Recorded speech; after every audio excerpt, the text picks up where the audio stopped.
Velika mi je čast pozdraviti vas na proslavi 50. obljetnice Hrvatskog epidemiološkog društva Hrvatskog liječničkog zbora, koje je osnovano upravo danas 1975. Cijela povijest i doprinos Hrvatskog epidemiološkog društva svjedoče o predanosti i znanju kojima je to društvo kroz borbu protiv zaraznih i nezaraznih bolesti učvrstilo temelje javnog zdravstva u našoj lijepoj našoj. Na početku ipak sjetit ćemo se svih onih koji nisu s nama, pa ću vas zamoliti za minutu šutnje za sve preminule članove Hrvatskog epidemiološkog društva.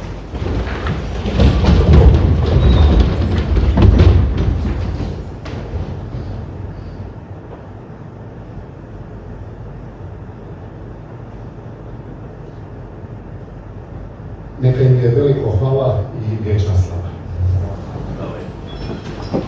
Na samom početku poziv predsjednika Hrvatskog epidemiološkog društva, primarius doktora Miroslava Benusa, predsjedniče.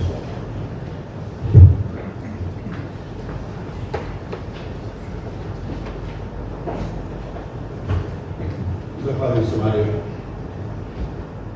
Cijenjene kolegice i kolege, dragi gosti i uzvanici, želim vam svima izraziti srdačnu dobrodošlicu i ujedno zahvalu na vašem dolasku povodom obilježavanja 50 godina Hrvatskog epidemiološkog društva. Svima nama koji smo sudjelovali u organizaciji za nas tako značajnih događaja, vaše prisustvo nam zaista neizmjerno puno znači, shvaćamo ga kao vašu podršku u našem danjem radu. Dopustite mi da kao predsjednik Hrvatskog epidemiološkog društva posebno pozdravim naše drage goste. Nažalost, po protokolu je bilo predviđeno da s nama bude ovdje i ministrica zdravstva, dr. Irena Krstić, kao i državna tajnica, dr. Marija Bubaš, ali evo, kako to obično biva, u zadnji tren je ne morala na sjednicu vlade, druga sudjeluje na sjednici Sabora, pa evo ovim putem vas pozdravljaju i ispričavaju se na nedolasku, ja se siguran sam u to da će ih dostojno zamijeniti u obraćanju naših promicanja. Osim, naravno, njih, pozdravljam i članicu izvršnog odbora Hrvatskog liječničkog zbora, dr. Srebrinku Mesić, koja je isto izaslanica predsjednika Hrvatskog liječničkog zbora, profesora Željka Krznarića, koji je na godišnjem, kao što je i puno ljudi zbog ovog termina, ali namjerno smo izabrali ovaj termin, već je Mario to budu i rekao, reći ću jedan par riječi kasnije. Naravno, pozdravljam i ravnatelja Hrvatskog zavoda za javno zdravstvo, dr. Miroslava Capaka.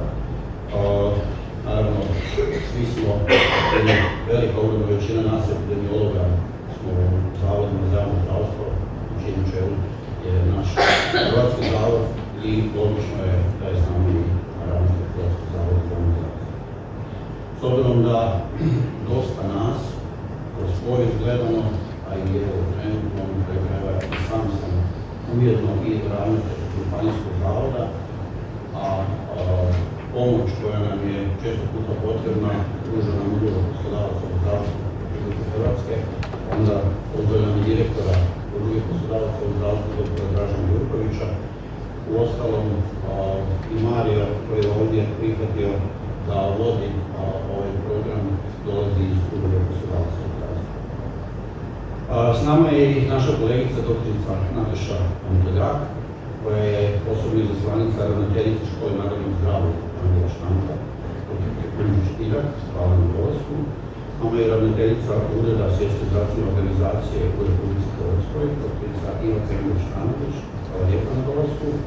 A evo i uspjeli su nam se odazvati i predsjednici naših srodnih društava, pa pozdravim tako predsjednika Hrvatskog društva obiteljskih doktora, dr. Dragana Soldu i Runu Cvetkovića, dakle voditelja strukovnog razreda za djelatnost sanitarnog inženjerstva Hrvatske komore zdravstvenih radnika. Mislim da se niko neće od vas naljutiti ako ipak uputim neke posebne pozdrave. To ne znači naravno da ovi nisu značajni.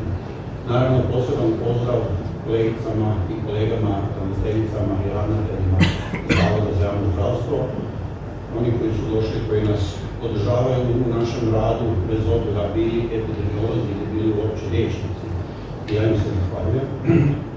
Naravno, svima vama, članicama i članovima Hrvatskog epidemiološkog društva, kao i upravnom odboru, a tu moram posebno istaknuti moju dragu tajnicu Ivanu, koja mi je jako puno pomogla u organizaciji ovog svega, ne umanjujući značaj i svih ostalih, i posebno doktoru Aleraju.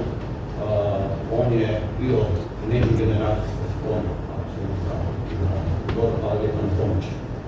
I naravno, na kraju, ali ne manje bitno, zahvala na dolasku i ujedno i čestitke dobitnicima zahvalnica, kao i članovima njihovih obitelji. Zaista mi je izuzetno drago i tu je dr. Aler odigrao najveću ulogu da smo joj uspjeli doći do potomaka naših uvaženih prethodnika. Danas je, kao što je Mario rekao, 24. lipanj, utorak 2025. godine, dan kada je prije 50 godina osnovana, kada je to bila epidemiološka sekcija tadašnjeg zbora liječnika Hrvatske. Dakle, 1975. godine i zanimljivo, tada je također bio utorak, predostan kalendar. Ne znam tko se od vas ovdje prisutnih sjeća, probajte malo prevrtiti gdje ste bili te davne 1975. Možda neki od vas još nisu bili rodili, nisu bili djeci. Ja sam te godine završavao osnovnu školu, razmišljao o upisu koju srednju, a nisam imao puno brige oko upisa. Vi stariji ćete se sjećati kad je bila na snazi starta upravo na popularnoj šuvari. Dakle, prva dva razreda opće, srednje škole, pa se onda u trećem razredu smo se usmjeravali, što nam je dakle valjda kupilo 2 godine vremena da se bolje usmjerimo. Ja sam se dobro usmjerio, završio sam zdravstveno usmjerenje u Medjugradskoj sanitarno-laboratorijskog smjeru. To me možda i usmjerilo uvijek u vrškoj. Pa evo malo vremeplova. U to vrijeme, te 1975. pokućan je Vijetnamski rat, padom tadašnjeg Saigona, današnji Ho Chi Minh. Zanimljivo, ponovno je otvoren Suezki kanal za međunarodni promet koji je bio zatvoren zbog izraelsko-arapskog rata. Prije 50 godina nešto slično sa poruškim vjesnacima se sastavljeni. U to vrijeme, dakle, rođene su Eva Longoria, Angelina Jolie i Charlize Theron, a bilo je oni koji su nažalost umrli. Umro je Ivo Andrić, dobitnik Nobelove nagrade za književnost, kao i ruski skladatelj Dmitrij Šostakovič. Za one koji su pratili sport, ja se to sjećam, u Manili je održan takozvani Thriller u Manili. Do dana današnjeg se smatra najspektakularnijim boks mečom između tadašnjeg svjetskog prvaka Muhameda Alija i Cassius Claya, kako se zvao prije toga, koji je obranio titulu u boksu protiv Joe Frazera. Svoj prvi nastup u Engleskoj održali su Sex Pistolsi, a te godine je osnovana kasnije kultna grupa Carnival. Bill Gates prvi put koristi naziv Microsoft, s tim da se pisalo Microsoft, znači naziv za prvi mikroračunalni software, i kasnije se Paul Alleman osnovao tvrtku Microsoft. Svjetska zdravstvena organizacija objavila je da su iskorijenjene velike boginje u Aziji, a Nobelovu nagradu za fiziologiju i medicinu dobivaju David Baltimore, Nato Dolbeko i Howard Martin Temin, koji su otkrili enzim reverznu transkriptazu. Znamo što je ono značilo kasnije. Pa eto, u to vrijeme, na povijesnom osnivačkom sastanku održanom u Zagrebu, profesor Zlatko Benčić izabran je za prvog predsjednika, a dr. Teodor Manhalter za prvog tajnika epidemiološke sekcije tadašnjeg zbora liječnika Hrvatske, a koja je 1992. godine preimenovana u sadašnje Hrvatsko epidemiološko društvo Hrvatskog liječničkog zbora. Društvo koje već punih 50 godina ponosno stoji na prvoj crti zaštite narodnog zdravlja, predano služeći kao ključni oslonac u očuvanju javnog zdravlja i kvalitete života. Društvo koje već 5 desetljeća prilagođava svoje aktivnosti izazovima vremena, pri čemu je neizostavan partner čitavoj zajednici u suočavanju s brojnim javno-zdravstvenim izazovima. Ostali do sutra, kad bi ih sve nabrajao, pa neću. Spomenut ću samo noviju povijest, naravno ističe se pandemija COVID-19, koja je izmijenila tijek medicinske i javno-zdravstvene povijesti, a nekima je pak pružila priliku da odgovore na povijesni izazov svojim znanjem i snalažljivošću. Uglavnom, kao što sam rekao, organizirani kroz mrežu županijskih zavoda za javno zdravstvo, vođeni krovnom institucijom Hrvatskim zavodom za javno zdravstvo, članovi Hrvatskog epidemiološkog društva aktivirali su se gdje god i kad god je trebalo, pokazujući da su funkcionalno integrirani i na taj način vrlo učinkoviti. No, mi želimo biti prepoznati ne samo u izvanrednim situacijama, želimo da nas se ojača kontinuiranim ulaganjem u kadrove, u edukaciju, opremu i u institucije u kojima radimo. Naravno, kako bi u datom momentu bili dostatni, bili organizirani i nadasve učinkoviti. Pri tome, naravno, svi bi bili najsretniji kada ne bismo trebali intervenirati uopće, ali svi znamo da je to realno nemoguće, pa vas toga podsjećam da se Svjetska zdravstvena organizacija nakon sastanka u Davosu ozbiljno priprema za tzv. faktor X, za sada još nepoznati smrtonosni patogen, koji je možda pola već među životinjama, a popis tih potencijalnih patogena je poprilično. Tijekom 50 godina postojanja kontinuirano njegujemo otvoreno za suradnju sa drugim stručnim društvima u cilju zajedničkog pristupa zdravstvenim izazovima iz različitih stručnih i interdisciplinarnih pogleda. I izrazito podržavamo svaki napredak i dobar rezultat postignut u zdravstvu koji je usto i dobro medijski popraćen, ali nekako mi se čini da neka značajnija ili značajna postignuća u kojima mi sudjelujemo nisu dovoljno u javnosti prepoznata. Vjerujem da mnogi ne znaju, ne mislim na vas ovdje, da je provedbenom uredbom Komisije Europske unije od 16. travnja 2021. godine Republika Hrvatska službeno postala regijski country, znači zemlja slobodna od bjesnoće i uvrštena je na listu drugih europskih zemalja koji imaju taj status. Moja mala opaska je da je zanimljivo napomenuti kako je odbijanje postekspozicijskog cijepljenja protiv bjesnoće, ako je epidemiološki indicirano, pa prema mojim iskustvima ne postoji. Dakle, to odbijanje je vrlo rijetko ili je gotovo uopće nema, za razliku od nekih drugih cijepljenja s kojima se susrećemo, koja su zakonski propisana, kada ljudi moraju najprije konzultirati doktora Buba i primarijusa Frizika da bi dobili savjet. Sva dosadašnja nastojanja članova Hrvatskog epidemiološkog društva u svojem radu i provedenim aktivnostima bila su u svrhu zaštite zdravlja naših stanovnika, vođeni štambarovskim idejama i načelima. Stoga, u ovim svečanim trenucima obilježavanja rada i postojanja Hrvatskog epidemiološkog društva, kao i dodjele zahvalnica svim našim dosadašnjim predsjednicima i tajnicima društva, želim čestitati pa i zahvaliti svima onima koji su izabrali epidemiologiju kao svoju specijalizaciju. Specijalizaciju stvarno javno-zdravstvenog usmjerenja koja još uvijek predstavlja profesiju i poziv, a ne biznis. Za pohvalu je da i manje sredine, zlouporabit ću ovu govornicu, poput moje Virovitičko-podravske županije, imaju specijalizante epidemiologije. Igrom slučaja znam da postoje specijalizanti epidemiologije između ostalih i u Ministarstvu obrane. Vjerujemo i nadamo se da će tako biti i u budući. U nasljedstvo našim budućim naraštajima epidemiologa ostavljamo stabilno, dobro organizirano stručno društvo i jedino što od njih zahtjevamo da ga i dalje razvijaju i jačaju. Hvala.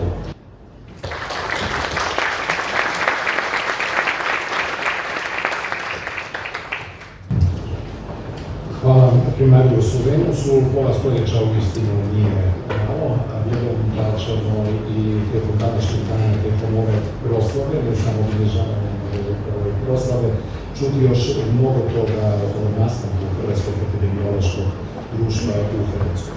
Pozivam sada direktora Udruge poslodavaca u zdravstvu Hrvatske, magistra doktora Dražena Jurkovića, da vas sve pozdravim. Izvolite.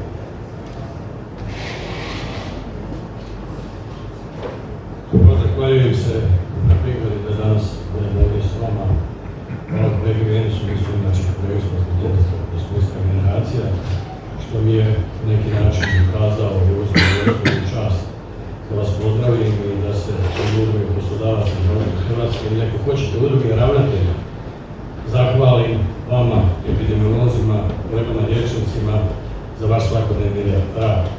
Za sve ono što dajete i hrvatskim pacijentima i hrvatskim građanima, ali i hrvatskoj medicini. Jedno si imao vrlo atraktivan govor, znate, ali kažem 75-a i kad počne nabrajati sve te događaje i kad vam se to ne čini previše daleko, onda ste malo u problemu. Meni to sve kod jučer bilo. Hvala doktoru Jurkoviću. A sada pozivam profesora doktora Krunoslava Capaka, ravnatelja Hrvatskog zavoda za javno zdravstvo. Profesor Capak će danas biti ovdje u dvoje.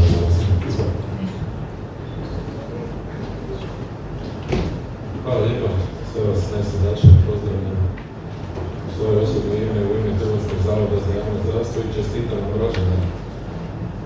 Neposredno prije ove proslave dobio sam obavijest od ministrice da ona neće moći doći i zamolila me da pročitam njezin govor, pa da ja ne različavam. Ja ću vam pročitati. Poštovani predsjedniče Hrvatskog epidemiološkog društva Cornelius Venus, cijenjeni članovi i članice epidemiološkog društva, ovim povodom važno je prisjetiti se vizije koju je Ranimir Štampar, utemeljitelja moderne preventivne medicine, koji je još davno naglasio da zdravlje nije samo odgovornost pojedinca, već i zajednice u cjelini. Vaša je upravo tu odgovornost pretvara u djelovanje svakodnevno i sustavno u službi zajedničkog dobra. Tijekom proteklih pola stoljeća svjedočimo kako je hrvatska epidemiologija bila na prvoj crti obrane zdravlja našeg stanovništva, suočavajući se sa brojnim izazovima, kontinuirano se prilagođavajući novim prijetnjama. Upravo ta predanost i stručnost omogućene su razvoju učinkovite preventive, među kojima cijepljenje zauzima posebno mjesto. Prema podacima Svjetske zdravstvene, cijepljenje je tijekom posljednjih 50 godina spasilo 154 milijuna života, što znači da je 6 ljudskih života spašeno svake minute, svakom dana na proteklih pola stoljeća. Ta impresivna brojka najbolje potvrđuje snagu preventivne medicine kao i vaš svakodnevni doprinos zaštiti zdravlja. Naravno, kad govorimo o epidemiologiji, neizbježno je spomenuti pandemiju COVID, koja je Hrvatsku i svijet stavila pred izazove bez presedana. Tijekom tih zahtjevnih godina epidemiolozi su igrali ključnu ulogu u organizaciji i provedbi zaštitnih mjera, praćenju širenja virusa te edukaciji javnosti. Vaša stručnost i posvećenost doprinijela su spašavanju brojnih života, a cijepljenje protiv COVID-19 postoje temeljna borba protiv pandemije. Iskustvo koje smo stekli u toj kriznoj situaciji dugoročno je oblikovalo naš pristup javnom zdravstvu i dodatno nas uvjerilo koliko naš sustav može biti otporan i učinkovit u ključnim trenucima. A sad mi dopustite da kažem nešto i u svoje ime. Dakle, ova 50. godina proslavljanja nas čini ponosnima, jer to zapravo je pola stoljeća predanog rada u zaštiti zdravlja stanovništva, u unapređenju javnog zdravstva i promicanju epidemiologije kao temeljne zdravstvene stručne discipline. S ponosom možemo gledati na prošlost. Neke stvari iz prošlosti su bile naglašene od stvari kod mojih prethodnika, ali budućnost nam donosi izazove, ali i prilike. Ono što svaki dan čekamo, a nikad ne dođe, to je sutra. Jer danas je to tako, danas je sutra, sutra je danas. Trebamo razmišljati o budućnosti, a dopustite mi nekoliko riječi o tome. Dakle, epidemiologija, kao što je rečeno, nije više samo odgovor na zarazne bolesti. Iako moramo itekako voditi brigu i računa o njima, jer kao što je rekao Mirko Dražen Drnjak u svojoj knjizi bolesti u osvit zapadne civilizacije i postavio tamo svoju teoriju patocenoze, količina infekta je uvijek ista, samo nisu isti uzročnici i nisu iste bolesti.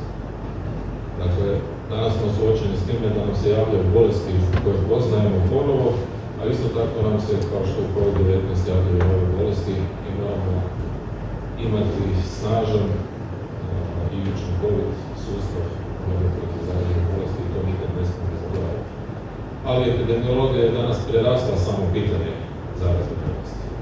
Kao što je već rečeno, imamo izrazit kroničnih zaraznih bolesti koje nam dominiraju u pobolu, u mortalitetu, u bolovanjima, absentizmu, invaliditetu, uzroku invaliditeta i tako dalje. Dakle, moramo se učinkovito postaviti u borbu protiv tih I evo to već godinama radimo i prilično smo uspješni u tome kroz naše preventivne screeninge koje danas imamo 9, a radi se još i na drugima, a isto tako i kroz ove preventivne preglede koje su zapravo nešto potpuno novo u Europi i na međunarodnim sastancima ljudi pitaju kako se to uspjeli organizirati i na koji način i htjeli bi vidjeti naš model. Imamo tu i brojne druge izazove. Post-COVID. Hvala profesoru Cakaku na ovoj dvojnoj ulozi i na lijepim riječima. Riječ podrške će uputiti i članica izvršnog odbora Hrvatskog liječničkog zbora, doktorica Stevanka Mrsić.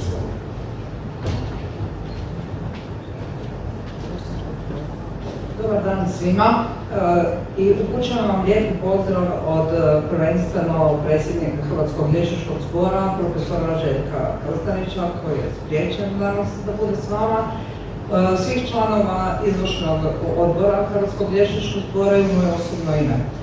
Uvijek u ovakvim prigodama pokušavam čuti što su prethodni govornici rekli i moram reći da mi se strahovito svidio onaj uvod o okolnostima koje su na neki način možda čak i doprinijele osnivanju vašeg društva i inicijativi profesora Benčića koji je u okrilju štamparovske medicine, moram reći, dao inicijativu za ostvarenjem vašeg društva. Zašto su bitne te okolnosti? Bit epidemiologije je da se bavi čimbenicima koji dovode i do boljeg zdravlja, ali i do bolesti. Prema tome, koliko god mi govorili da sve znamo i da smo na neki način svako u svom dvorištu medicine bitni, ne možemo bez epidemiologije, ne možemo bez vaših podataka i ne možemo bez vašeg znanja. To je ono što je bitno i zbog čega ste vi na neki način infiltrirani u cijelu medicinu. Hvala doktorici Mesić, a vrijeme je za glazbeni dio programa u izvedbi učenika glazbene škole Bonari iz Zagreba. Škola koja djeluje već 24 godine, broji više od 300 učenika i nositelje brojnih državnih i međunarodnih nagrada. Škola je već više struko surađivala s Hrvatskim zavodom za javno zdravstvo i Hrvatskim epidemiološkim društvom u sklopu preventivnih akcija i svečanih događanja. U programu ćemo slušati 3 glazbene točke. Međimurje malo, izvodi Fran Modrić, mentor profesor Tin Eugen Pavše Mandić. Fantazija na temu Traviate izvodi Vito Tomas, mentor profesor Antonij Rumenović i Malagenja i Divokloza izvodi Albert Perpelajs, mentorica profesor Hana Milović. Fran je prvi, ako se ne varam. Izvolite.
A sada pozivam doktora Borislava Alera, našeg istaknutog epidemiologa, da predstavi monografiju Hrvatskog epidemiološkog društva u povodu 50.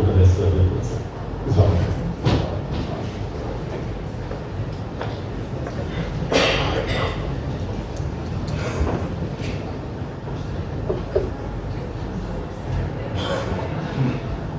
Bio bi lako pozdrav svima, cijenjeni kolege i kolegice i dragi uvaženi gosti. Evo, meni je pripala zadaća i naravno i čast da s nekoliko riječi predstavimo ovu prigodnu knjižicu zvanu Monografija u povodom ove naše lijepe i vredne obljetnice 50. U ime cijelog uredničkog odbora kojim sam se ja isto rado kao penzioner na poziv pridružio, reći da nam nije bilo lako sačiniti takvu knjižicu, jer je stjecajem okolnosti raznih sva originalna dokumentacija epidemiološkog društva ili nestala ili je trenutno nedostupna. Tomu su pridonijeli razni raniji građani radovi u nekima od zdravstvenih ustanova gdje se dokumentacija čuvala, a najviše je pridonio onaj grozni zagrebački potres 2020. u proljeće i još jedan u prosincu sa najvećom katastrofom na području Gline, Petrinje i Siska na znatno pogođenim već načetim Zagrebom. Potres je onesposobio cijelu bijelu ili sivu zgradu Hrvatskog zavoda za javno zdravstvo na broju 2 i otjerao članove epidemiološkog odjela u progonstvo višegodišnje podstanarstvo u zgradi na broju 7. Pri tome je veliki dio dokumentacije, knjiga, časopisa, statističkih tablica o pobolu pučanstva, specijalističkih radova i drugo, koje su se tu puno čuvali još od davnih dana, a također i kompletna dokumentacija Hrvatskog epidemiološkog društva završila u dalekom, teško dostupnom spremilištu u Svetoj Nedelji. Nadamo se da će se sada nakon obnove broja 2 fantastične moći vratiti, a možda se već i vratila, koliko sam čuo doktoricu Sanju, pa ćemo moći to izvaditi. No, pomogli su nam podaci koji su se mogli naći po raznim kompjutorima ili u manjim osobnim arhivima. Hvala primarijusu Aleraju, a sada je vrijeme i za onaj najsvečajniji dio današnjeg obilježavanja 50. obljetnice Hrvatskog epidemiološkog društva. Ponovno pozivam primarijusa Miroslava Venusa, predsjednika, ali tajnicu društva Ivo Brkić-Miloš, da svečano uruče zahvalnice zaslužnim članovima i partnerima Hrvatskog epidemiološkog društva, odnosno kao što smo čuli, predsjednicima i tajnicima. Čuli smo već da je društvo osnovano 1975. u Školi narodnog zdravlja u Zagrebu, dakle 24. lipnja 1975. Ne znam točno u koliko sati, ali mislim da možemo stvarno reći točno bilo prije 50 godina. I sve to na poticaj profesora epidemiologije na Medicinskom fakultetu u Zagrebu, profesora doktora Zlatka Benčića, koji je na tom sastanku izabran za prvog predsjednika, dakle tadašnje epidemiološke sekcije Zbora liječnika Hrvatske. Bio je predsjednik do 1980. godine i međunarodni ekspert za koleru i bakterijske bolesti. Zahvalnicu će u ime profesora Bošića primiti njegov sin.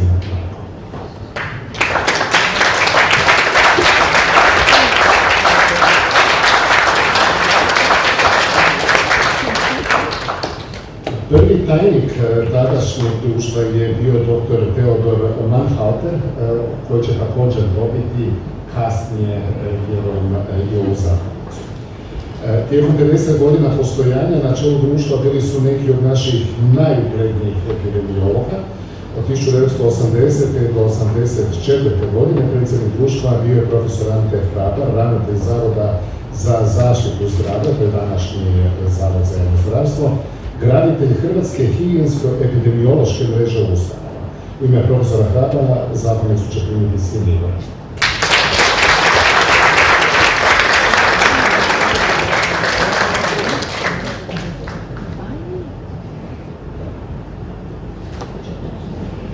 Od 1984. do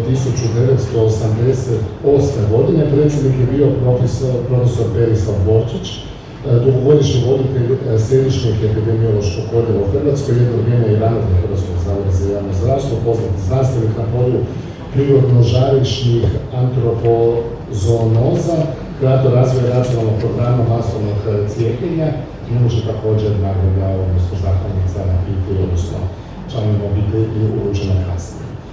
Od 1988. do 1992. godine društvo je vodio profesor Ivan Janko Vodopija, dugogodišnji voditelj epidemiološke službe Zavoda za javno zdravstvo grada Zagreba, danas Zavod dr. Andrija Štampar, vakcinolog međunarodnog ugleda, otac zagrebačke sheme postekspozicijske zaštite od bjesnoće. Zahvalnicu će primiti sin Drago.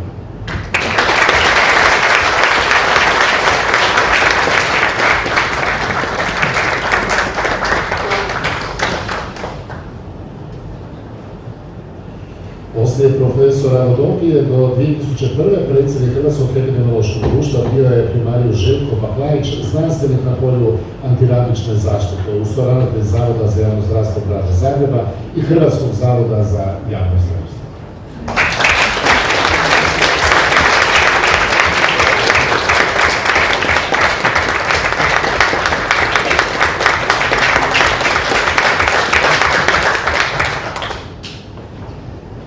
Primarijusa Baklajića 2001. naslijedio primarijus Borislav Auere, epidemiolog Hrvatskog zavoda za javno zdravstvo, istraživač endemske nefropatije i prirodno-žarišnih zoonoza, nositelj nadzora nad zaraznim bolestima u Hrvatskoj, nacionalni fohopoint za međunarodne zdravstvene propise IHR 2005. i njihov sukreator.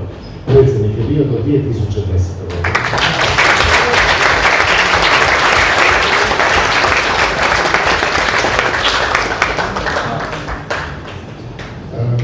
Također ćemo, kao što smo rekli, davati zahvalnice i tajnicima Hrvatskog epidemiološkog društva. Evo ga molim profesor dr. Dinko Punterića nam se pridruži ako ovdje.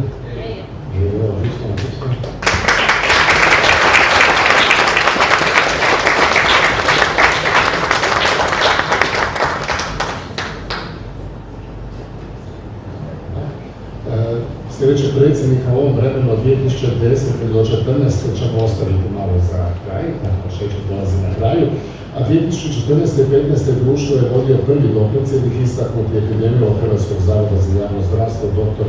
Bernard Kajić, stručnjak za epidemiološku vakcinologiju, aktualni nositelj grada Zagreba,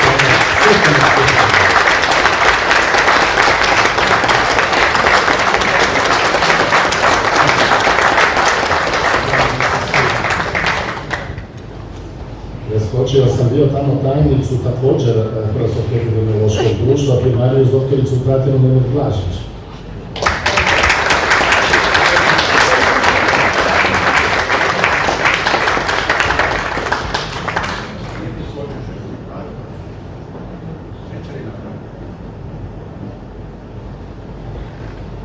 Također pozivam još jednu tajnicu, primarijus doktoricu Ivu Pen-Novosne, da nam se pridruži.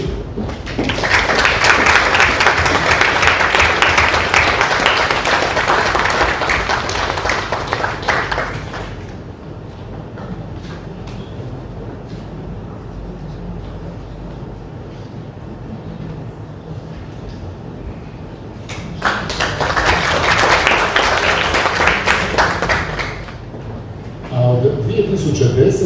po prvi put žena postaje predsjednica društva.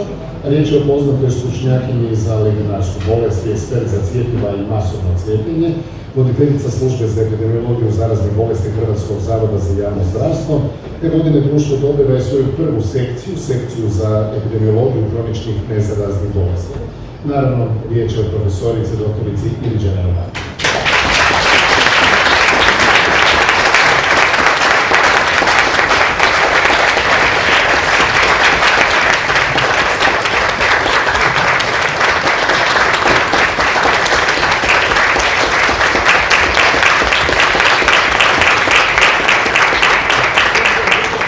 A u ime svih nagrađenih upravo pozivam profesoricu Dženeru Margan da nam se i obrati.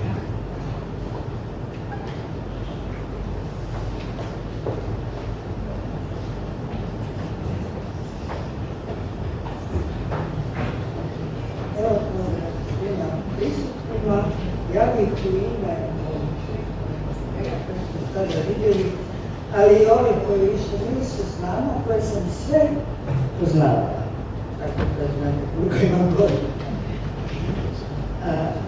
Zahvalila na ovoj zapravo